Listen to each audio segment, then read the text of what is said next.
저희가 전교 찬양을 올려드렸는데요. 모든 시선을 주님께라고 그랬는데, 혹시 우리 가운데 마음이 복잡하고 세상을 향하여 열린 마음의 창문들이 있다면 다 닫아 걸고 우리의 영혼의 안테나를 주님께로만 집중하십시다. 집중하십시다. 그렇게 하기를 바라고, 오늘 아침에 저는 저희 집 사람 얘기를 잘 안 하는데 오늘 아침에 나오는데 제가 물었어요. 여보, 이번 한 주간 우리 정말 기쁨과 감사로 주님 때문에 행복하게 사십시다 그랬어요.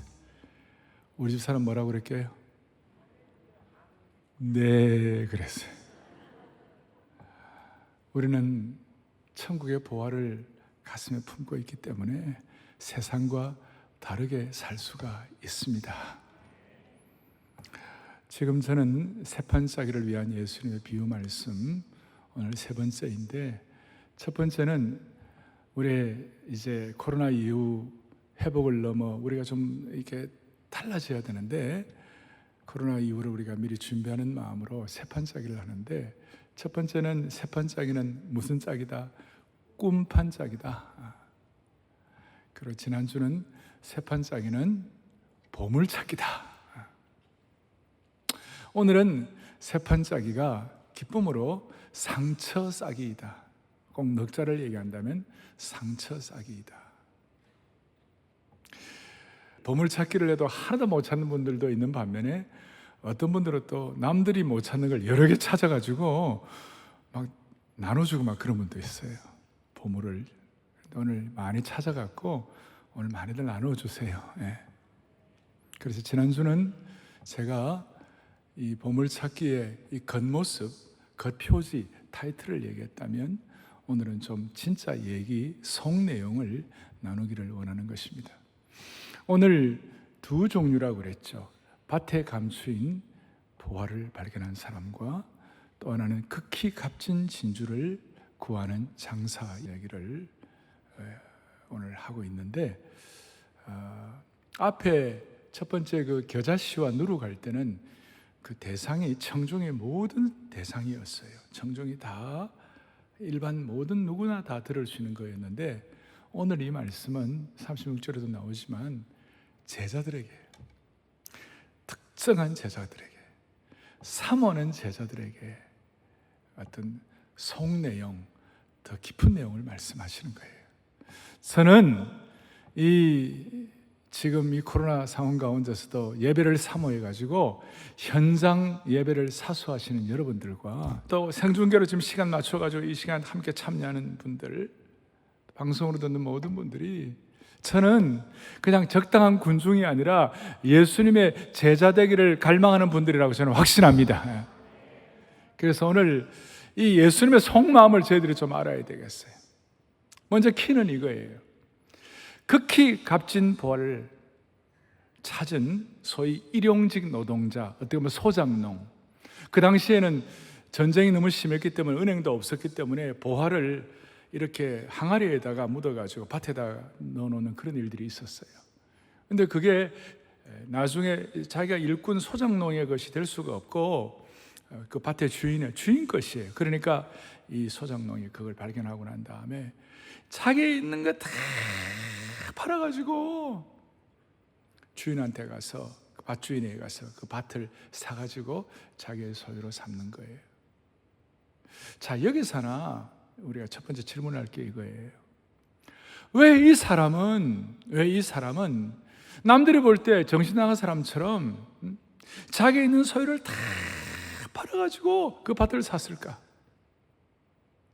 극히 값진 진주를 구하는 장사도 마찬가지예요. 이 사람도, 진주 장사도 자기 있는 걸 전부 다 몽땅 다 처분해가지고 그 값진 진주를 샀어요. 왜 그랬을까? 어떻게 보면 정신 나간 사람처럼 왜 그랬을까? 키는 이거예요. 밭에 감추인 보화나 극히 값진 진주를 만나고 발견한 그 순간 패러다임 시프트가 일어났어요. 생각의 틀이 바뀐 거예요. 어떻게 바뀐 거예요? 전에는 자기 전 재산, 자기 것, 이거 소중하다 이렇게 생각했는데, 극히 값진 보화를 만나게 되니까 무슨 일이 벌어졌는가? 극히 값진 보화를 가지고 자기의 전 재산을 판단하는 패러다임 시프트가 일어난 거예요. 이해가 되십니까? 이전에는 자기 거 갖고 뭘 판단했는데 이제는 극히 값진 걸 만나니까 그 극히 값진 진주가 너무 좋아가지고, 극히 값진 보화가 너무 좋아가지고 그 보화를 가지고 자기의 삶을 판단하니까, 내 삶의 모든 거 다 처리하더라도 저 극히 값진 보화가 더 중요한 거야. 그러니까 포인트는 뭐냐면, 보화를 발견하면 이전과는 다른 반응을 한 거예요. 세상을 보는 눈과 가치관이 달라지기 시작한 거예요. 자기가 발견한 보화의 관점에서 자기가 가진 소유를 판단하게 된 것입니다. 가치 기준이 바뀐 거예요. 자기가 가진 전 재산보다도 밭에 감추인 보화가 더 소중하게 된 것이에요. 그래서 오늘 저희들은 이 밭에 감추인 보화나 값진 진주가 하나님 나라라고 믿습니다. 천국이라고 확신합니다. 조금 더 깊이 들어가면 생명의 복음인 것입니다. 그렇다면 오늘 우리에게 질문을 하는 거예요. 우리가 스스로 물어볼 수 있는 거예요. 저와 여러분이 우리가 믿는 이 생명의 복음 때문에, 우리가 믿는 이 천국에 대한 확신 때문에 내가 가진 모든 것들을 다 처리할 수가 있겠는가? 어떻게 보면 이것은 뼈를 때리는 질문이에요. 뼈 때리는 질문이에요. 저도 이 말씀을 준비하면서 과연 너 그러냐? 너 하나님의 복음과 생명의 복음과 하나님 나라를 위하여 너는 모든 거 다 포기할 수 있냐? 일반 사람들은 이해 못해요. 그러나 그 보화에 대한 가치관이 달라진 사람들은 그렇게 판단할 수가 있는 것이에요. 그러면 제가 또 하나 묻습니다. 천국은 왜 가치가 있는가? 천국이 가치가 있는 이유는 장소적인 개념보다도 천국의 왕, 천국의 주인 때문이에요. 천국의 왕, 천국의 주인 때문인 줄로 믿습니다. 천국은 왕 중의 왕이신 하나님이 통치하시는 곳이에요. 하나님이 사시는 곳이에요. 그래서 우리가 천국을 소망한다, 하나님 나라를 소망한다는 건 어떤 면에서는 천국의 어떤 땅을 원하는 것이 아니라, 새 예루살렘을 그럴 때 물론 장소적인 개념이 없다고 말할 수는 없지만, 그러나 더 중요한 것은 그 천국의 왕 중의 왕이신 그분과의 더 깊은 교제, 더 나은 관계로 들어가기 때문에 천국이 가치가 있는 것이에요. 오늘 감추인 보화와 극히 값진 진주의 의미는 왕 중의 왕이신 주님과의 영적인 교제에 눈을 뜬 것입니다. 이걸 위해서 다른 것은 다 처리하는 것이에요. 그 다음 또 하나의 질문, 포기할 수 있는가? 천국은 왜 가치가 있는가? 그렇다면 또 질문, 천국의 왕과의 그 교제가 지금 현재 나에게 무슨 유익을 주는가? 그 하나님 나라 천국은 어떤 장소적인 개념보다 더 뛰어난 천국의 왕 중의 왕 되신 그분과의 깊은 교제가 내게는 가장 큰 축복인데, 그것이 나에게는 어떤 유익을 주는가? 그 보화가 나에게는 어떤 유익을 주는가? 오늘 우리가 갖고 있는 인생의 책의 겉장을 말하는 거예요. 속 내용을 지금 살피는 거예요. 44절에 보니까 이렇게 나와 있어요. 어떤 유익을 주는가? 그걸 발견하니까 기뻐하며 돌아가서 자기의 소유를 다 팔아 그 밭을 샀느니라. 어떤 유익을 주는가? 세상 사람들이 알지 못하는 주님과 나만이 아는 기쁨이 있는 것이에요. 놀라운 기쁨이에요. 이 기쁨은 일시적인 기쁨이 아니에요. 이 기쁨은 영원한 기쁨이에요. 이 기쁨은 세상이 결코 알 수 없는 깊은 기쁨이에요.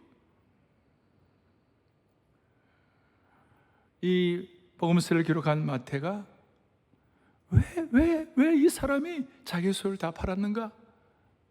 기쁘기 때문에. 너무 기쁘기 때문에. 가장 큰 유익은 기쁨이라는 것입니다. 세상 것을 다 팔 만큼 중요한 것이라는 거예요. 사랑하는 형제자매 여러분,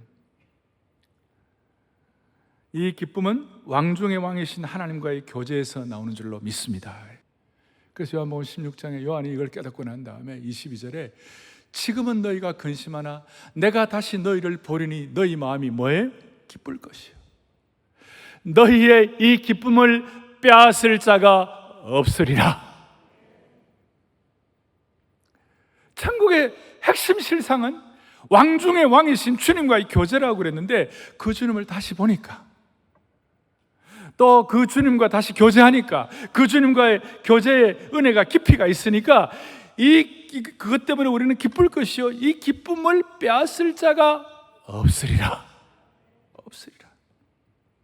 예수님을 보면 기쁨이 나오고 예수님과의 교제가 기쁨을 낳고 예수님과의 교제가 우리의 삶의 원동력이 되는 거예요. 그게 기쁨이라는 것이. 더 깊은 속얘기를 하면 이것은 예수님이 우리 안에 주신 기쁨이에요. 예수님의 기쁨이 우리에게 이식된 거예요. 트랜스퍼된 거예요. 우리를 향한 예수님의 사랑을 깨닫는 기쁨이에요. 목자의 심정을 깨달을 때는 기쁨이에요. 이것을 구체적 수단으로 말하면 찬양을 통하여 예배를 통하여 예수님과의 깊은 교제 안의 말씀을 통하여 이 기쁨이 주님의 기쁨이 우리에게 이식되는 것입니다. 그리고 이 기쁨은 천국의 예고편이에요. 천국에서 누릴 기쁨을 우리가 이 땅에서 맛보는 거예요. 따라서 오늘 아내가 이 기쁨을 갖고 있으면 남편도 기쁘고 남편이 이 기쁨을 갖고 있으면 아내도 기쁘고 성도가 이 기쁨을 갖고 있으면 서로가 기쁨을 주는 거예요. 남편과 아내 삼각형이라면 그 꼭대기 중심에 예수 그리스도의 기쁨이 우리에게 이식될 때에 우리는 세상 사람들이 알지 못하는 영적인 원동력을 갖고 사는 것입니다. 그리고 이 기쁨은 모조품이 아니에요. 이 기쁨은 가품이 아니에요. 이 기쁨은 어떤 페이크가 아니에요. 이건 명품이고 진품이에요. 이 땅에서도 약간의 기쁨이 있어요. 여러분 원하던 어떤 주택을 샀다든지 아니면 원하던 결혼을 했다든지 그럴 때 나름 기쁨이 있어요. 그런데 그게 3년을 가겠습니까? 2년을 가겠습니까? 이 세상의 기쁨은 유한한 것입니다. 그렇기 때문에 세상 거 다 가지고 대단한 사람들도 자살하고 그러는 거예요. 그 기쁨에 그게 유한하니까. 그러나 우리가 가진 이 기쁨은 영적인 원동력이 있고 하나님과의 교제에서 오는 특별한 기쁨이기 때문에 책의 속 내용이기 때문에 이 기쁨을 빼앗을 자가 없는 것이에요. 영원한 것이에요. 이 기쁨 때문에 옛날에 우리 초대교회는 그 순결한 처녀들이 카타콤에서 순교를 하고 저희들 순수하게 젊을 때 예수 믿을 때에 이 어떤 세상의 어떤 즐거움도 어떤 쾌락도 세상에 주는 어떤 것도 이 기쁨을 빼앗을 수 없는 줄로 믿습니다. 그래 한 거예요. 그 복음을 세상에 쾌락이 줄 수 없는 세상이 줄 수 없는 것을 우리가 갖고 있는 거예요. 이게 속 내용이에요.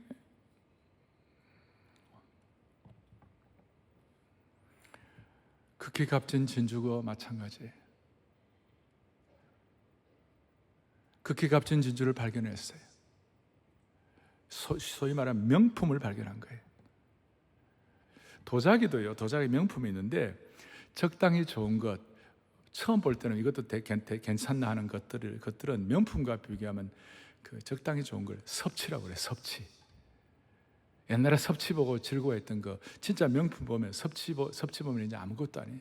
섭취를 다 처리해버리고 그 명품 보고 기뻐하고 명품 보고 위로받고 명품 보고 감동하고 명품 보고 치유받는 것이 삶의 품격이 올라가는 거예요.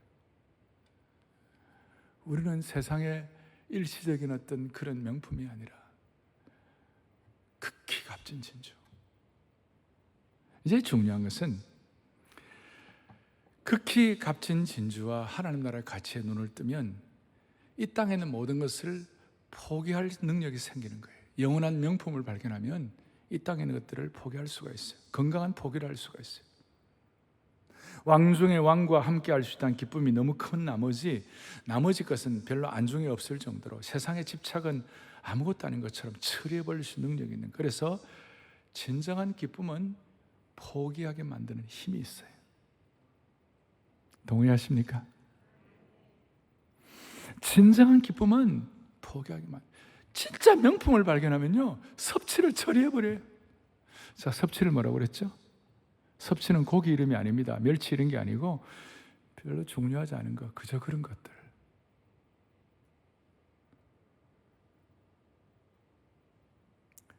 진정한 기쁨은 덜 중요한 섭취를 처리할 능력을 갖게 되고, 진정한 기쁨은 필요하면 담대하게 거룩한 포기를 할 수 있도록 만들어 주시는 거예요.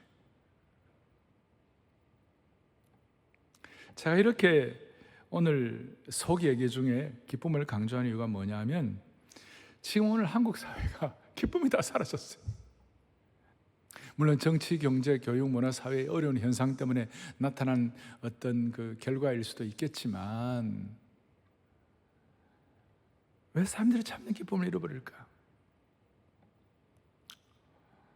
지난주에 저희가 명절에 드리는 기쁨, 명절에 드리는 예배에 관한 내용을 여러분들에게 예배할 수 있도록 다 나눠드렸는데, 거기에 이런 내용이 나와 있어요. 분주한 현대인들은 기쁨을 잃어버렸다. 흔히 대학생들에게는 기쁨이 휴강할 때고 등록금 실컷 내고도 휴가 가면 기쁜 거예요. 그리고 남녀가 데이트할 때의 기쁨은 예상치 못한 선물을 받았을 때이고, 직장인들의 기쁨은 승진이라고 말한다.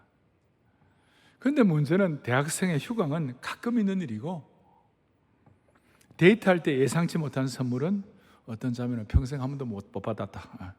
아주 드물게 받고, 직장에서의 승진은 쉽지가 않는 거예요. 자, 그렇다면 휴강하는 날도 별로 없고, 또 어떤 예기치 않던 선물 받는 날도 별로 없고, 승진도 별로 없다면, 그럼 나머지 날은 다 기쁘지 않는가? 나머지 날은 그냥 다 기쁘지 않는 날인가? 그런데 오늘 극히 값진 보화를 발견한 하나님의 사람들의 별명은 기쁨의 사람들이라는 겁니다. 오죽하면 바울은 감옥에서도 기뻐했습니다. 이건 제가 오늘 설교를 하니까 하는 그게 아니고, 오늘 이것은 여러분 이 비유의 속 내용을 말씀드리는 거예요. 지금 진짜 얘기를 하는 거예요. 오늘 사랑하는 교우들이여, 정말 이 어려운 가운데서 우리로 하여금 어떤 경우에서도 삶의 능력과 원동력이 되는 기쁨을 놓치지 말기를 바랍니다. 이사야 35장에 이사야는 이런 고백을 합니다. 여호와의 속량함을 받은 자들이 돌아오되, 구원받은 사람들이 노래하며 시온에 이르러, 그 다음에는 그들의 머리 위에, 같이 한번 보죠. 그들의 머리 위에 영영한 희락을 띠고 기쁨과 즐거움을 얻으리니 슬픔과 단식이 사라지리로다. 아멘. 영원한 희락을 띠고 기쁨과 즐거움을 얻으리니 슬픔과 단식이 사라지리로다. 오늘 여러분들의 머리 위에 기쁨을 얹어 주신 줄로 믿습니다. 이거는 일반적으로 우리가 말하는 기쁨 정도가 아니에요. 그래서 오늘 바울이 이걸 깨닫고 난 다음에, 하나님의 나라는, 지금 말씀드리는 값진 보화와 극히 값진 진주는 오직 성령 안에서 의와 평강과 희락이라. Real joy, 참된 기쁨이라. 오늘 기쁨을 우리 모두에게 하나님께서 허락해 주신 줄로 확신합니다. 확인하십시오. 이 기쁨은 그냥 지금 기쁘니까 기쁘다 이 정도가 아니에요. 지금 형편이 어려워도, 지금 당장 결과가 없어도, 오늘 44절에 다시 한번 보세요. 뭐라고 나와 있냐면, 천국은 마치 밭에 감추인 보화와 같으니 사람이 이를 발견한 후 숨겨두고 기뻐하며 돌아가서 자기의 소유를 다 팔아 그 밭을 샀느니라. 뭐라고 되어 있습니까? 이 사람이 그 밭에 감추인 부화가 자기의 소유 이전이 돼, 자기의 소유 등기가 된 겁니까? 안 됩니까?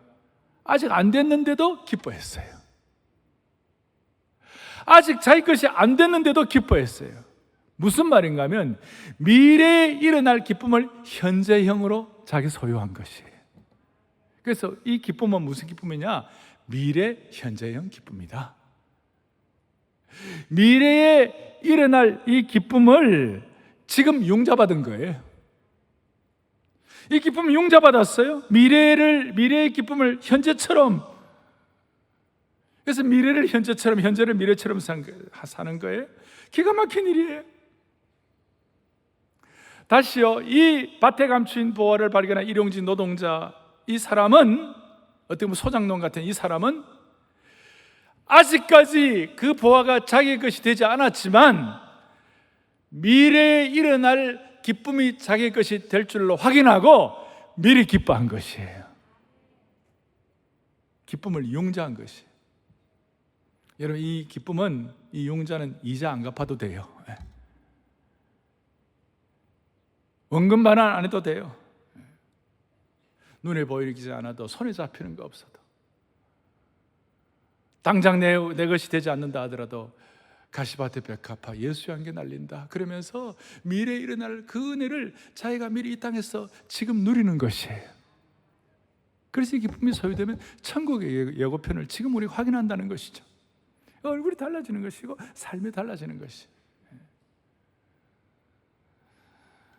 사랑하는 영가족 여러분, 매일 저녁마다 이 기쁨을 누리시고 주무시기를 바랍니다.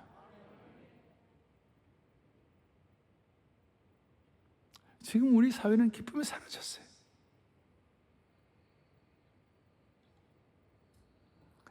코로나 팬데믹 현상의 치명타는 불안정과 불투명과 미래에 대한 불안이에요. 그런데 우리는 오늘 이 말씀을 근거해가지고 최소한 우리 이번 주 기쁘게 사십시다 그랬을 때 그냥 하는 말이 아니고 최소한 우리는 하나님 나라의 보호에 눈뜬 사람들이에요. 최소한 우리는 지금 죽어도 천국인 것이에요. 그러니까 이 불안정하고 불안한 미래가 있는, 얘기하는 이 코로나 상황 가운데서도 미래의 기쁨을 미리 지금 용자받는 것이에요. 다시요, 이자가 없다니까요. 매일 저녁 이 기쁨을 가지고. 그래서 저는 코로나 이후에 회복을 넘어 부흥을 주실 것을 저는 믿고 있어요.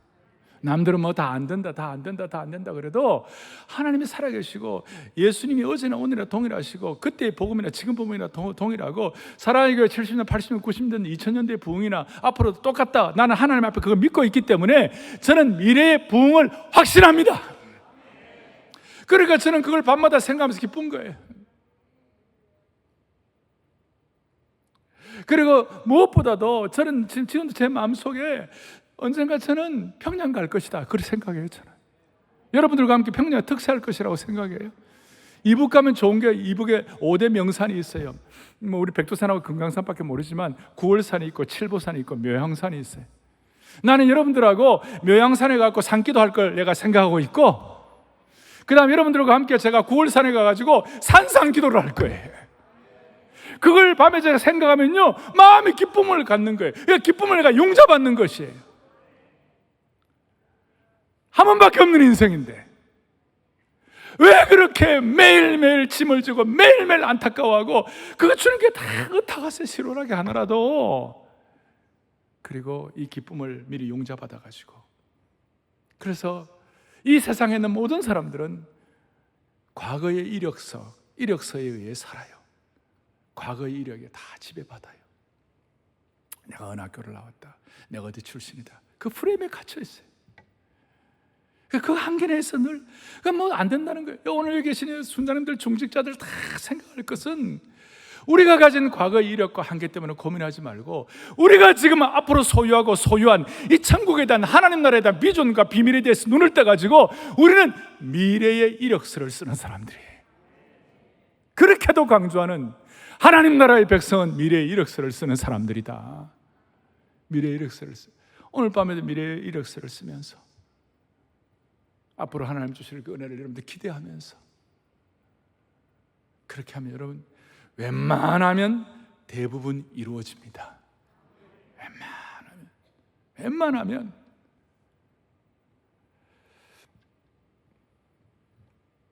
제가 이런 말씀을 드리면 목사님이니까 설교하니까 그렇다. No. 제가 목회자이기 때문에 그렇게 말하는 것이에요. 제가 어떻게 보면요, 이 영광스러운 하나님의 비밀, 우리의 과거 이력서가 아니라 미래 이력서를 쓰고 이 하나님의 영광스러운 주님과의 교제를 통한 인격적인 그 깊은 속내용은 이 제가 표현을 하는데요, 제가 한탄하는 게 뭐냐면 저의 필설로 제가 여러분들의 표현하는 이것이 제가 너무 제한적이고 너무 부족하기 때문에 제가 유한한 것을 내가 안타까워해요. 제가 저의 부족함을 제가 탓하고 싶어요. 제가 설명하는 이 정도는 아직까지 아무것도 아니에요. 너무나 고귀한 감동과 기쁨과 영광의 수준이 있는데, 너무나 영광스러운 은혜의 바다가 우리 앞에 펼쳐져 있는데, 그런 것은 전혀 모르고 더러운 오염된 물에서 물장구나 치는 사람에 불과하다면 참으로 안타까운 거예요.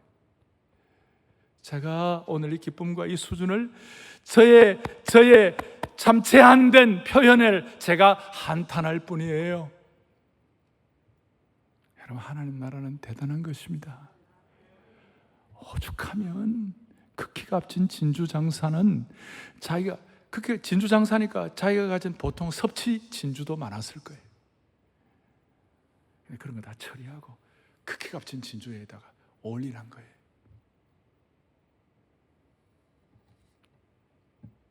이제 오늘 하나님께서 여러분들의 영안을 열어주셔서 왜 이 사람들이 이렇게 자기의 걸 다 팔아가지고 그걸 샀는지 우리의 마음속에 어느 정도 하나님께서 깨달음을 주신 줄로 확신합니다. 이제 오늘 제일 중요한 속내용, 제일 중요한 어떻게 보면 클라이맥스로 들어가겠어요. 오늘 이 극히 값진 진주를 말씀하셨는데 왜 하필이면 많고 많은 보석 가운데 예컨대 호박이나 루비나 사파이어나 금은 보석 수많은 것이 있는데도 불구하고 하필이면 왜 진주를 얘기하셨나? 지난주에 제가 진주는 고대 근동사회에 정말 값진 보화라고 제가 말씀을 드렸어요. 그렇지만 왜 다른 보화도 많은데, 우리식으로 말하면 다이아몬드 뭐 다 중요한 거 많은데 왜 하필이면 예수님은 이 진주를 말씀하셨나?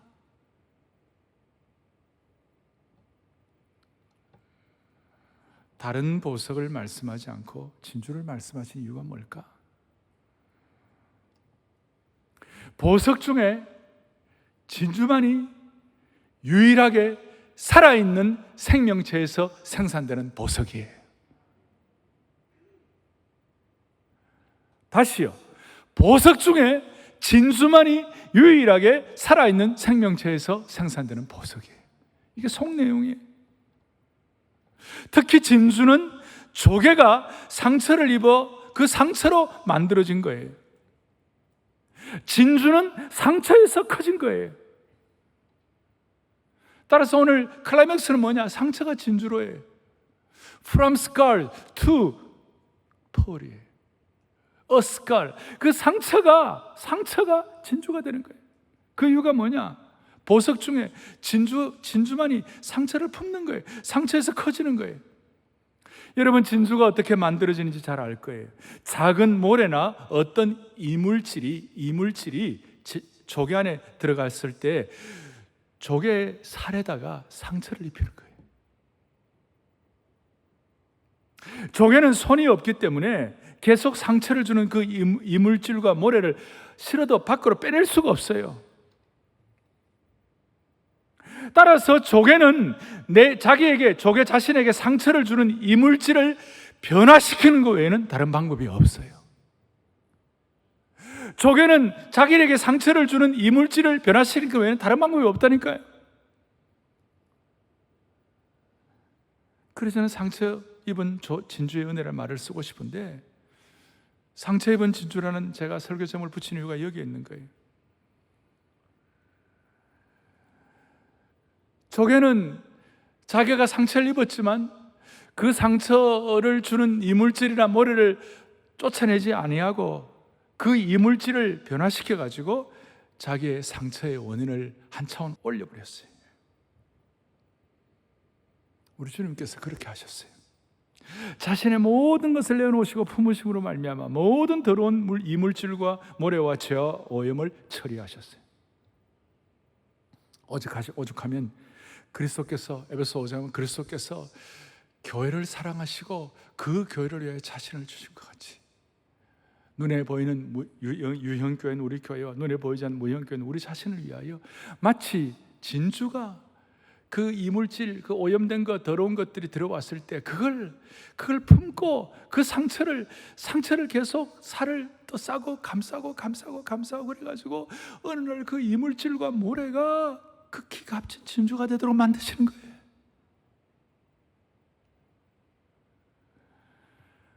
이 27절에 티나 주름 잡힌 것이나 이런 것들이 없이 거룩하고 흠이 없게 하시려고 이물질과 모래를 품어주신 것이, 주께서 상처를 품어주셨어요. 그리고 모든 걸 내어주셨어요. 자신의 모든 것으로 품어주셨어요. 이것이 자신의 모든 것을 팔아 진주를 샀다는 것과 일맥상통하다는 것입니다. 여기에 조금 더 깊은 복음의 신비와 연결을 시키면 우리가 흔히 십자가를 어떤 구원의 상징 정도로 여기는데요, 십자가는 그 정도가 아니에요. 우리가 십자가를 얘기할 때 주님 십자가에서 고통당하시고 그 다음에 뭐 이렇게 창에 찔림 받으시고 모세 상처 받으시고 뭐 이 정도만 생각하는데, 사실은 십자가의 깊은 비유는 저와 여러분들의 인생의 모든 상처를 다 감싸버린 것이에요. 오고 오는 인생의 모든 상처를. 그래서 십자가는 인류의 수많은 상처에 대한 하나님의 해답이에요. 이게 복음의 깊이에요. 우리는 너무나 많은 상처받은 사회에 살고 있어요. 상처를 주든지 받든지, 아니면 환경적으로 어떤 정치공학적으로 모든 것들 되어가는 거 보면 상처받을 일들이 너무 많고, 또 우리의 연약함과 부족함 때문에 자기도 모르게 상처를 주고받을 일이 많아요. 마치 고슴도치처럼, 저 북극에 있는 고슴도치가 말이에요, 추워요. 그래서 좀 서로 따뜻하게 보려 고슴도치끼리 서로 가까이 다가가면 서로 찌르는 거예요. 그래서 할 수 떼어졌어요. 그래서 추워요. 다시 또 가까이 가 또 찌르는 거예요. 서로 은혜 있게 서로 참 힘을 합쳐서 서로 잘 살려고 하던 부부가 마치 고슴도치처럼 서로 찌르고 사는 거예요. 안 봐도, 죄송합니다, 비데오, 가정마다 수많은 상처의 흔적들이 곳곳마다 그냥 널려 있어요. 그런데 우리 주님은 극히 값진 진주, 조개가 되시고 진주가 되셔갖고 극히 값진 진주를 위하여 그 살을 싸매고 아픈 상처 가운데서 싸매가지고 그 모래와 이물질을 진주로 만드시는 줄로 믿습니다.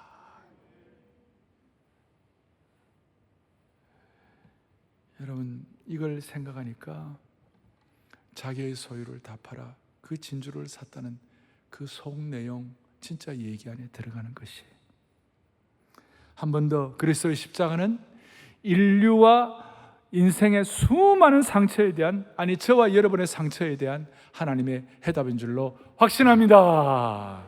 다시 한번 확신합니다. 전 세계 민족 가운데 우리 민족같이 상처 많은 민족이 어디 있습니까? 저는 오늘 이 말씀을 준비하면서 주님이 상처에 대한 해답을 제일 잘해 주시는 분이시기 때문에 이 민족의 상처를 주님이 빨리 치료하시고 어느 날 하나님이 원하시면 복음적 평화 통일도 도적같이 올 줄로 믿습니다. 이물질과 모래를 감싸듯이 굶주리고 아프고 고통스럽고 외롭고 슬프고 부끄럽고 어두운 상처들을 주님이 다 품으시고, 우리의 끔찍한 실수와 아픔과 상처와 외로움 다 주님이 느끼시고, 주님이 여러분 성육신 하셨다는 것은, 이 땅에 주님이 인간의 몸을 입고 오셨다는 것은 단순한 게 아니에요. 이 복음의 깊은 신비를 깨닫게 되면 주님이 우리의 모든 인간으로서 느낄 수 있는 모든 아픔과 상처와 외로움과 거절감과 박탈감과 적대감, 이런 것들을 주님이 다 느끼셨어요. 사람의 몸이 되셔가지고 다 느끼시고 다 체휼하셨다고 그랬어요. 그러고 난 다음에 이게 얼마나 아프고 얼마나 힘든지 복음의 깊은 신비에 들어가 보면요, 히브리서 5장 7절에 이런 말씀이 있어요. 그가 육체에 계실 때에 성육신 하시고 난 다음에 자기를 죽음에서 능히 구원하실 하나님께 심한 통곡과 눈물로 간구와 소원을 올렸고 그의 경건하심으로 말미암아 들으심을 얻었느니라. 무슨 말씀입니까? 진주처럼 다 우리의 아픔과 상처들을 다 아시고 이걸 주님께서 이물질로 품으셔서 이걸 통곡과 눈물로 간구와 소원을 하나님께 올려드리니까 하나님이 그걸 들으시고 극히 값진 진주를 만드신 줄로 믿습니다. 오늘 극히 값진 진주에 대한 복음의 신비는 주님이 품어주시는 것이에요. 내가 너를 품는다, 내가 너를 느낀다, 내가 너를 다 안다. 심한 통곡과 눈물로 다 하신다.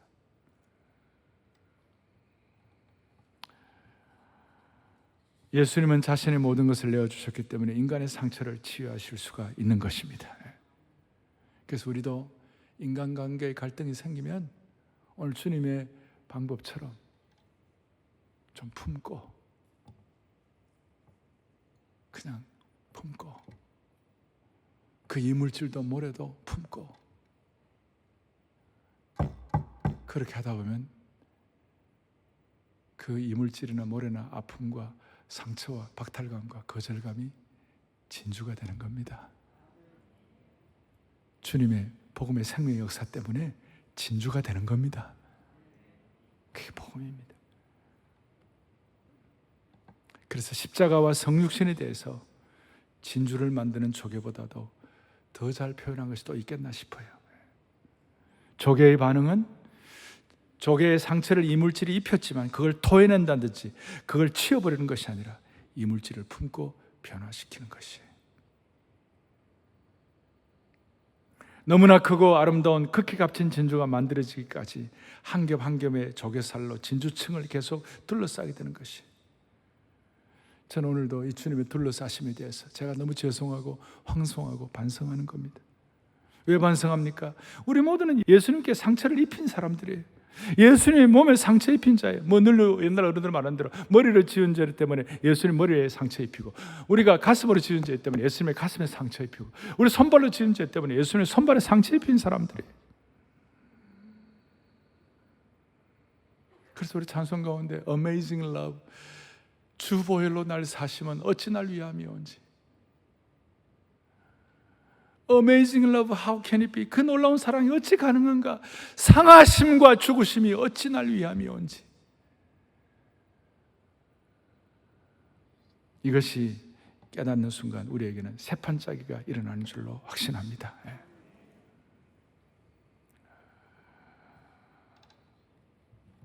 이제 다음 주이면 10월 첫 주가 됩니다. 낙엽이 지는 10월이 되면 숲을 더 깊이 볼 수 있다고 어떤 시인이 말합니다. 우리 인생의 10월이 올 것입니다. 인생의 가을이 올 것입니다. 그럴 때 우리는 고통이나 상처로 인해서 우리의 인생의 잎사귀들이 하나둘 떨어질 것입니다. 낙엽처럼. 그때가 되면 세상 사람들은 후회에 젖고 덧없음에 한탄할지 모르지만 그리스도인들은 주어진 삶을 더 깊이 있게 들여다보면서 주님과의 영적 교제, 하나님과의 교제가 천국의 핵심이다. 주가 나와 동행을 하며 나를 친구 삼으셨네. 무슨 뜻입니까? 인격적 교제에 아주 극치에 들어가는 거예요. 그럴 때 우리 서로 받은 그 기쁨을 알 사람이 없도다. 낙엽지는 이 가을에, 우리의 인생의 낙엽들이 떨어지는 이 순간에 주님과의 인격적 교제를 통한 이 참된 기쁨을 가지고 상처 입은 인생들이지만 그 상처가 진주가 될 줄로 믿고 우리의 삶이 집중되기를 간절히 바랍니다. 그동안 우리는 고통에는 뜻이 있다고 생각했습니다. 고통에는 뜻이 있다, 맞습니다. 그런데 한 차원 더 올라가지고 우리 인생의 모든 고통은, 성도들의 모든 고통은 극히 값진 진주에 대한 눈이 열리기만 하면 그 고통은 진주로 바뀔 것입니다. 고통에는 뜻이 있을 뿐만 아니라 고통은 값진 진주를 만드는 것입니다. 처음 제가 말씀한 대로 이번 한 주간 동안 행복하고 감사하고 기쁘게 살아갈 이유가 뭐냐? 주님이 기쁨이 오늘 우리에게 이식되었기 때문에 세상 사람들과는 다른 차원에서의 삶을, 세상 사람들과는 다른 차원의 발걸음을 이번 한 주간 동안도 뚜벅뚜벅 걸어갈 수 있다고 믿습니다. 살아계신 하나님 아버지, 이 영광스러운 비유에 눈을 뜨게 하신 것 감사합니다. 우리를 대충대충 도매금식으로 일반 사람 취급하지 않으시고 예수님을 따르는 제자처럼 취급하게 해주셔서 이 말씀을 깨닫게 하시니 감사합니다. 주님, 세상에는 허물과 부족함, 상처, 연약함이 어떤 마귀의 장난감과 포획과 사냥감이지만 오늘 예수님 안에서는 우리의 허물과 연약함과 수치와 부끄러움과 모든 연약함들이 오히려 진주로 변화될 수 있는 하나님 나라의 진주로 되어가는 과정인 줄로 믿사오니 주여, 우리 오늘 이 진주 발견하고 이 진주 붙잡고 이 진주 우리가 하나님 앞에서 잘 깨닫고 하나님의 사람으로 기쁨 충만하여 주님과 영적 교제의 능력으로 살아가게 하여 주시옵소서. 우리의 생명과 소망이 되시는 예수님의 이름으로 기도 올리옵나이다. 아멘.